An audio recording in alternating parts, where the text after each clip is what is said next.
السلام علیکم ورحمۃ اللہ وبرکاتہ۔ اعوذ باللہ من الشیطان الرجیم، بسم اللہ الرحمن الرحیم۔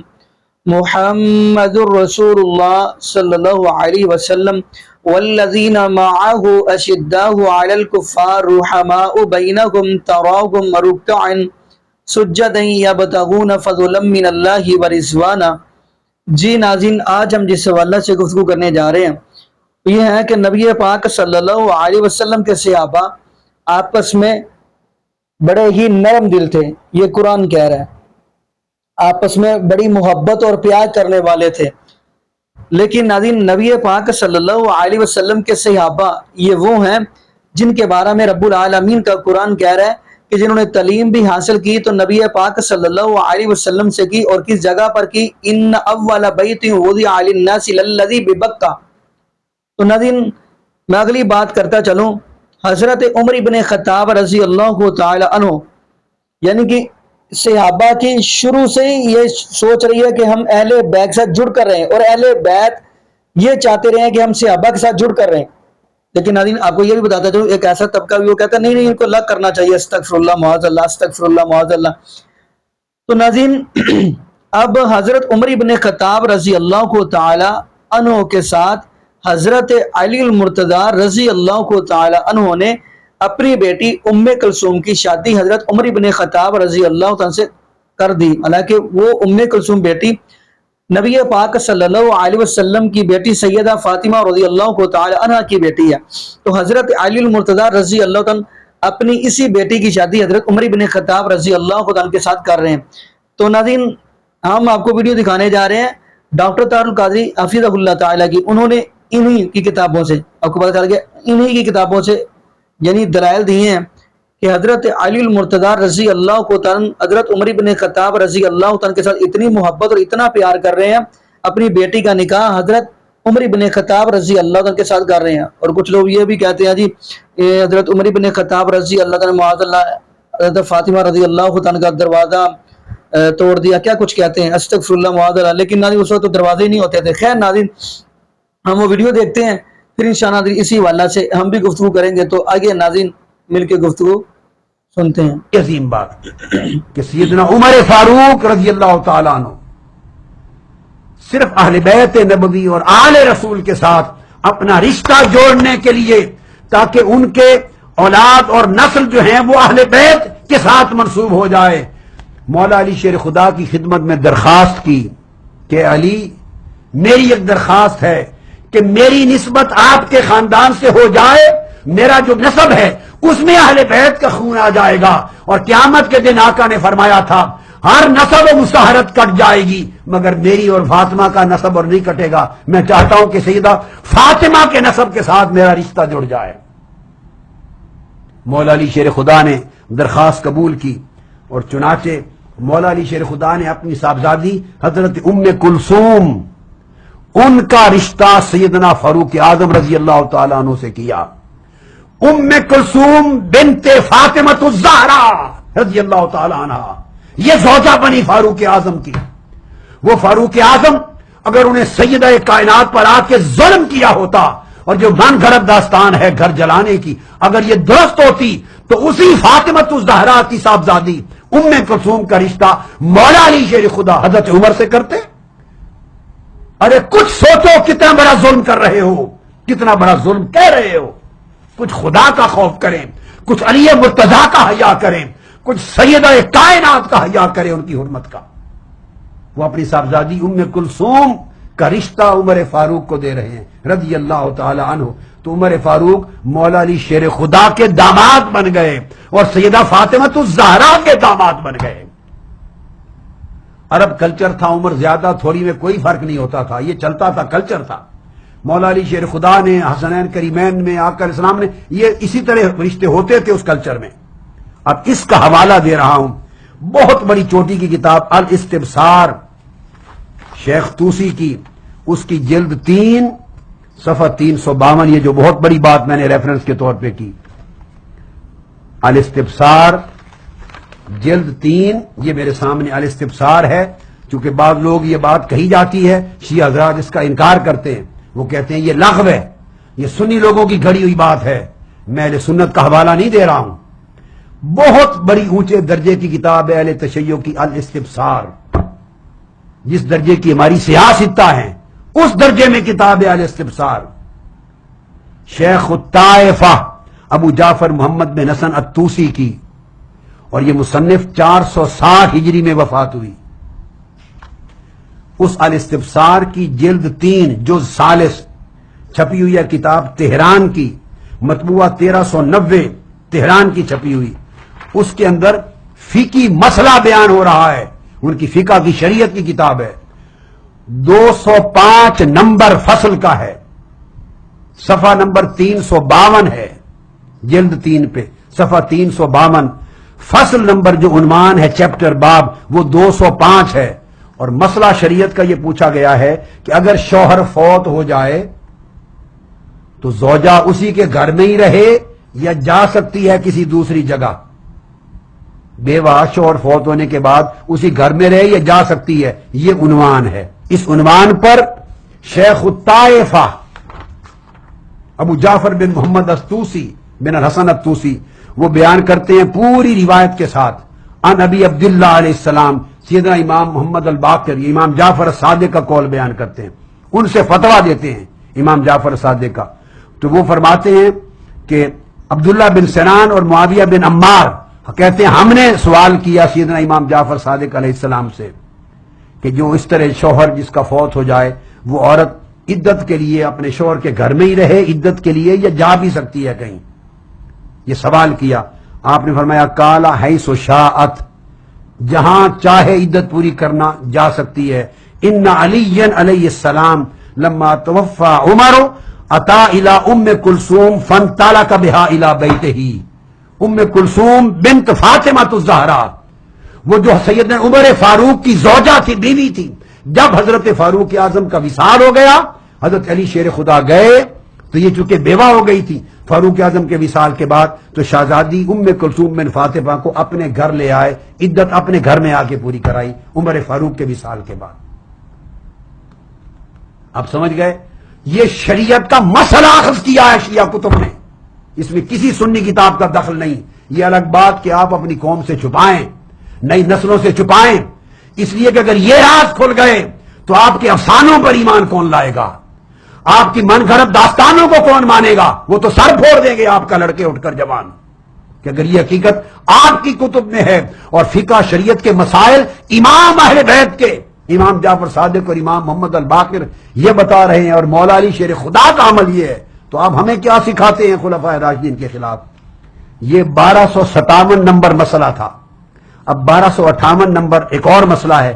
حسین بن سعید ان نضر سے روایت کرتے ہیں، دوسری سند ہے، اس سند میں پھر یہی مسئلہ پوچھا گیا ہے کہ کیا عورت شوہر کی وفات کے بعد عدت کے لیے کہیں اور جا سکتی ہے؟ تو امام فرماتے ہیں ان علی علیہ السلام لما مات عمر اتا ام کلثوم فاخذ بیدہا فانطلق بها الى بیتہ. ہاں جا سکتی ہے عدت گزارنے. مولا علی شیر خدا حضرت ام کلثوم بنت فاطمہ الزہرا ان کو حضرت عمر فاروق کے وصال کے بعد گھر لے آئے تھے، عدت انہوں نے گھر آ کے پوری کی تھی. اب اس کے بعد آگے اسی طرح بہت اونچے درجے کی کتاب ہے جیسے ہماری سیاستہ ہیں تہذیب الاحکام، یہ بھی ان کے شیخ الطائفہ ابو جعفر محمد بن حسن الطوسی کی سیاستہ کے درجے کی دوسری کتاب تہذیب الاحکام، اس کی 8ویں جلد جز 8، اور یہ کتاب چھپی ہوئی تہران کی ہے. 8ویں جز میں صفحہ 161 فی عدد النساء، اس کے اندر بیان کرتے ہیں ان ابی عبداللہ علیہ السلام، امام سے وہی سوال کیا گیا، وہی سوال ہے، کتابیں الگ الگ ہیں، حوالے الگ ہیں، سوال وہی ہے کہ عورت شوہر کی وفات کے بعد عدت کسی اور جگہ گزار سکتی ہے؟ امام نے فرمایا، امام جعفر علیہ السلام نے بل حیث شاء، جہاں چاہے گزار سکتی ہے. دلیل دی کہ جب حضرت عمر فاروق کا وصال ہو گیا تو مولا علی شیر خدا گئے اور اپنی صاحبزادی حضرت ام کلثوم بنت فاطمہ الزہرا جو حضرت فاروق اعظم کی زوجہ تھی ان کو گھر لے آئے اور عدت انہوں نے آ کے یہاں پوری کی. یہ مسئلہ نمبر 557 تھا. اب پھر تہذیب الاحکام کا مسئلہ نمبر 558 ایک نئی سند کے ساتھ دوبارہ بیان کیا ہے. پھر یہی بیان کیا ہے کہ مولا علی شیر خدا حضرت ام کلثوم کو فاروق اعظم کے وصال کے بعد عدت کے لیے گھر لے آئے تھے، لہذا یہ جائز ہے۔ یہ تہذیب الاحکام کی جلد 8 تھی جو میں نے آپ کو دی۔ اب پھر یہی ثبوت اسی کتاب تہذیب الاحکام شیخ طوسی کی جلد 9 ہے، جلد نمبر 9 صفحہ نمبر 362 یہاں سے ایک اور ثبوت ملتا ہے۔ اس میں ثبوت یہ ملتا ہے، محمد بن احمد بن یحییٰ روایت کرتے ہیں عن جعفر بن محمد القمی سے، اور روایت کرتے ہیں امام جعفر الصادق علیہ السلام سے، وہ روایت کرتے ہیں سیدنا امام محمد باقر علیہ السلام سے۔ امام باقر علیہ السلام نے فرمایا کہ ام کلثوم بنت فاطمۃ الزہرا رضی اللہ تعالی عنہا یہ، اور فرماتے ہیں ان کا بیٹا زید بن عمر بن الخطاب رضی اللہ تعالی عنہ، انہوں نے فرمایا کہ حضرت ام کلثوم بنت فاطمۃ الزہرا سے بیٹا پیدا ہوا تھا اور اس کا نام تھا زید بن عمر بن الخطاب رضی اللہ تعالی عنہ۔ امام محمد باقر علیہ السلام فرماتے ہیں کہ حضرت سیدہ ام کلثوم فاطمۃ الزہرا اور بیٹا ان کا زید بن عمر رضی اللہ تعالی عنہ ایک ہی وقت میں وصال فرما گئے، دونوں کی وفات ایک وقت میں ہوئی، اور فرماتے ہیں کہ ان کا جنازہ بھی مشترک پڑا گیا، ان کا جنازہ اکٹھا پڑا گیا۔ تو تصدیق کر دی انہوں نے کہ ان سے بیٹا بھی ہوا تھا زید بن عمر بن الخطاب، اور وہ اور والدہ اکٹھا ایک وقت میں وفات ہوئی۔ پھر ایک اور عظیم کتاب ہے حضرات شیعہ کی، اس کا نام ہے الفروع من الکافی، الفروع من الکافی، یہ سکۃ الاسلام ابو جعفر محمد بن یعقوب بن اسحاق الکلینی کی ہے، علامہ کلینی کی۔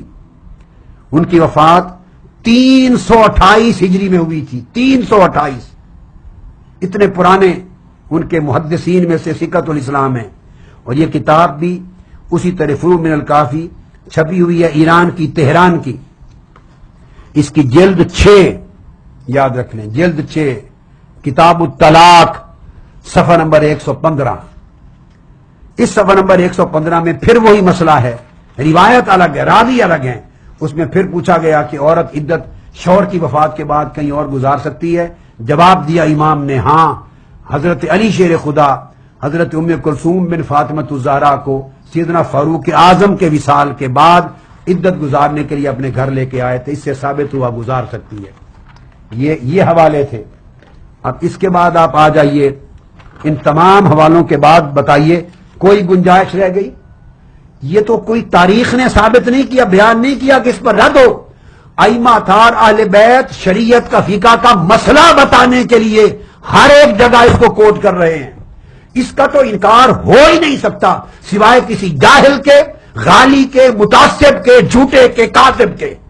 کوئی انکار نہیں کر سکتا۔ وہ امام جعفر صادق کو معاذ اللہ ان کو تہمت دے گا، امام محمد باقر کو تہمت دے گا، کیونکہ انہوں نے تو مسئلہ شرعی بتانے کے لیے حضرت ام کلثوم بن فاطمۃ الزہرا کا سیدنا فاروق اعظم سے نکاح اور شادی ثابت کی، اور ان کے بطن سے حضرت زید بن عمر کی پیدائش ثابت کی، اور ان کی عدت کے لیے مولا علی شیر خدا کا جا کے گھر لے آنا ثابت کیا۔ اس پر تو بحث ہی نہیں ہو سکتی کہ یہ غلط ہے۔ اب اس کے بعد پھر آگے تلخیص الشافی، اس میں مولا علی شیر خدا کے حوالے سے سیدنا امام جعفر صادق اپنے والد سیدنا امام محمد باقر علیہ السلام کا ریفرنس کوٹ کرتے ہیں، جس میں فرمایا تھا کہ ابو بکر و عمر دونوں میرے حبیب تھے، اور آپ کے چچا تھے ابو بکر و عمر، ہدایت کے امام تھے اور اسلام کے شیخ تھے، جس نے ان کی پیروی کی ان کے راستے پر وہ صراط مستقیم پر چلے گا۔ تلخیص الشافی اسی طرح شیخ ابو جعفر الطوسی جلد 3 صفحہ 218 مطبوعہ قم ہے ایران کا۔ آگے دیکھیے شیخین کریم کے بارے میں امام محمد باقر نے پھر حلفیہ بیان دیا ہے۔ پھر حضرت عمر کرم اللہ وجہ الکریم حسنین کریمین کو اپنی اولاد سے زیادہ عزیز رکھتے۔ سیدنا فاروق اعظم جب فتح مدائن ہوئی اور مال غنیمت آیا تو حضرت عبداللہ بن عمر بھی کھڑے تھے، ان کو بھی مال غنیمت کا حصہ ملنا تھا۔ سیدنا امام حسین ابن علی علیہ السلام بھی کھڑے تھے، مگر سیدنا فاروق اعظم رضی اللہ تعالیٰ عنہ نے 2 گنا حصہ، اپنے بیٹے سے زیادہ حصہ سیدنا امام حسین کو دیا، شہزادہ علی المرتضیٰ، شہزادہ تاجدار کائنات کو دیا امام حسین کو۔ ان کے بیٹے حضرت عبداللہ نے اعتراض کیا، ابا جان حصہ برابر ملنا چاہیے تھا، مال غنیمت کا حصہ برابر، حسین کو حصہ زیادہ کیوں دیا؟ اس پر فاروق اعظم بولے، فرمایا بیٹے عبداللہ اس لیے حسین کو حصہ زیادہ دیا ہے کہ ابوہما خیر من ابیک و امہما خیر من امک، ان کا باپ تیرے باپ سے بہتر ہے، ان کی ماں تیری ماں سے بہتر ہے۔ یہ تھے ان کے عقیدے، آپ ان کو دشمن بنا رہے ہیں، حملے کروا رہے ہیں، کچھ خدا کا خوف کریں۔ مناقب آل ابی طالب اس کتاب کا حوالہ دیا ہے، جلد 2 صفحہ 268 اور 269، اس کے اندر یہ چیز آئی ہے۔ جی ناظرین، آپ نے یہ ویڈیو ملاحظہ فرمائی۔ ناظرین ایک بات اور کرتا چلوں، اب کچھ لوگ کمنٹس کے اندر بڑے یعنی کہ تفصیلاً میسج کریں گے، لیکن اگر ان کے میسج بھی دیکھ لیے یعنی کمنٹس بھی دیکھ لیے، لیکن ایک بات اور کہتا چلوں، حضرت علی المرتضیٰ رضی اللہ کو تعالیٰ اتنی صحابہ کے ساتھ محبت اور پیار کرتے ہیں کہ اپنے بیٹوں کا نام ابو بکر صدیق رضی اللہ تعالیٰ کے نام پر بھی رکھا ہے، حضرت عمر بن خطاب رضی اللہ تعالیٰ کے نام پر بھی رکھا ہے، اپنے بچوں کے نام، حضرت عثمان غنی رضی اللہ تعالیٰ کے نام کے اوپر بھی نام رکھے ہیں۔ آگے نبی پاک صلی اللہ علیہ وسلم کے اہل بیت، نبی پاک صلی اللہ علیہ وسلم کے 2 پھول، نبی پاک صلی اللہ علیہ وسلم کے شہزادے، ننھے شہزادے، جنتی نوجوانوں کے سردار، انہوں نے اپنے بیٹوں کے نام کیا رکھے ہیں؟ انہوں نے بھی اپنے بیٹوں کا نام ابو بکر بھی رکھا ہے، حضرت عمر بن خطاب رضی اللہ کے نام کے اوپر بھی رکھا ہے، حضرت عثمان غنی رضی اللہ کے نام پر بھی رکھا ہے، یعنی حضرت ابو بکر صدیق رضی اللہ کے نام پر بھی نام رکھے ہیں۔ حضرت حسین رضی اللہ کو تعالی عنہ نے بھی اپنے بیٹوں کے نام حضرت ابو بکر صدیق رضی اللہ عنہ کے نام کے اوپر رکھے ہیں، حضرت عمر بن خطاب رضی اللہ عنہ کے نام کے اوپر رکھے ہیں، حضرت عثمان غنی رضی اللہ عنہ کے نام کے اوپر رکھے ہیں۔ تو ناظرین جبکہ اہل بیت و صحابہ کو اپنے ساتھ جوڑ رہے ہیں، صحابہ اہل بیت کو اپنے ساتھ جوڑ رہے ہیں، جبکہ میں حیران ہوتا ہوں ایسے لوگوں پر جو معاذ اللہ استغفر اللہ یعنی اللہ کرنے کی کوشش کرتے ہیں۔ لیکن ناظرین یقین مانیے قرآن نے واضح کہہ دیا، محمد الرسول اللہ صلی اللہ علیہ وسلم والذین معہ اشداء علی الکفار رحماء بینہم تراہم رکعا سجدا یبتغون فضلا من اللہ ورضوانا سیماہم فی وجوہہم من اثر السجود ذالک مثلہم فی التوراۃ ومثلہم فی الانجیل۔ فرمایا ان کے تذکرے، ان کے ذکر تورات کے اندر بھی، انجیل کے اندر بھی، اور رب العالمین کے پاک کلام قرآن پاک کے اندر بھی۔ باقی ناظرین یہاں پہ دعا کرتے ہیں اللہ پاک ہمیں نبی پاک صلی اللہ علیہ وسلم کی شریعت کے مطابق زندگی گزارنے کی توفیق دے، اور اللہ پاک ہمیں 5 وقت کا پکا اور سچا نمازی بنا دے، اور جتنے بھی بے اولاد جوڑے ہیں اللہ پاک سب کو نیک نورینہ صحت تندرستی والی، ایمان والی، لمبی زندگی والی اولاد عطا فرما دے۔ جزاکم اللہ خیرا، احسن الجزاء۔ السلام علیکم ورحمۃ اللہ وبرکاتہ۔